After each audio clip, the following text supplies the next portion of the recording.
আমাদের দেশের মানুষ আমায় মারবে না। ভারতের রক্তবীজ 2 এর ট্রেলার রিলিজের পর থেকে শেখ হাসিনাকে নিয়ে উঠেছে ফের সমালোচনা। মুভিটিতে শেখ হাসিনা চরিত্রে অভিনয় করছেন সীমা বিশ্বাস। ট্রেলারে এক পর্যায়ে সীমাকে বলতে শোনা যায়, আমাদের দেশের মানুষ আমায় মারবে না। আর এই সিনটিকে ঘিরেই আলোচনার ঝড় উঠেছে সামাজিক যোগাযোগ মাধ্যমে। মুভিতে হাসিনা চরিত্রকে এমন কথা বলতে শোনা গেলেও আদতে বাস্তবতা পুরোপুরি এর উল্টো। 5 আগস্ট হাসিনা সরকারের পতনের পর থেকেই খুনি তকমা পেয়েছেন তিনি, এমনকি দেশ ছেড়েও পালিয়ে যেতে হয়েছে তাকে। সমস্ত প্ল্যানিং বাংলাদেশের মাটিতে করছে। টালিউডে তুমুল সাফল্যের পর রক্তবীজ 2 এর ট্রেলারেই এলো বড় চমক।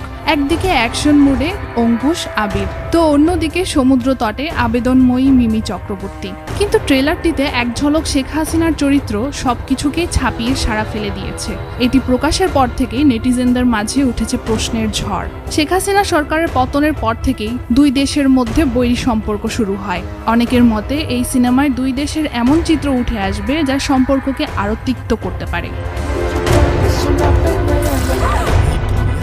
নন্দিতা রায় ও শিবপ্রসাদ মুখোপাধ্যায় পরিচালিত রক্তবীজের প্রথম চলচ্চিত্রটি ব্যাপক সাড়া ফেলেছিল। সেখানে তৎকালীন রাষ্ট্রপতি প্রণব মুখোপাধ্যায়ের ভূমিকায় ভিক্টর বন্দ্যোপাধ্যায়কে দেখা গিয়েছিল। এবারের ছবির ট্রেলারে স্পষ্টতই ভারত বাংলাদেশের মধ্যকার সম্পর্ক ও রাজনৈতিক প্রেক্ষাপট তুলে ধরা হয়। প্রণব মুখোপাধ্যায়ের বাংলাদেশ সফরের মুহূর্ত ফুটে উঠবে পর্দায়, আর সেখানেই শেখ হাসিনার আদলে সীমা বিশ্বাসকে দেখা যায় সুলতানা রহমানের ভূমিকায়। তাদের বলতে শোনা যায়, ভারত বা বাংলাদেশ নয়, সন্ত্রাসবাদীদের কোনো দেশ হয় না, তাদের একটাই পরিচয়, তারা সন্ত্রাসবাদী। আমাদের বাংলাদেশে পারমিশন চাইছে ইমিডিয়েটলি। সব মিলিয়ে যেন এক ভীষণ উত্তেজনা তৈরি হতে চলেছে। দুর্গাপূজা উপলক্ষে পশ্চিমবঙ্গে 26 সেপ্টেম্বর মুক্তি পাবে অ্যাকশন থ্রিলার এই সিনেমাটি। মাননীয় প্রধানমন্ত্রী সুলতানা রহমান। রূপা, বৈশাখী সংবাদ।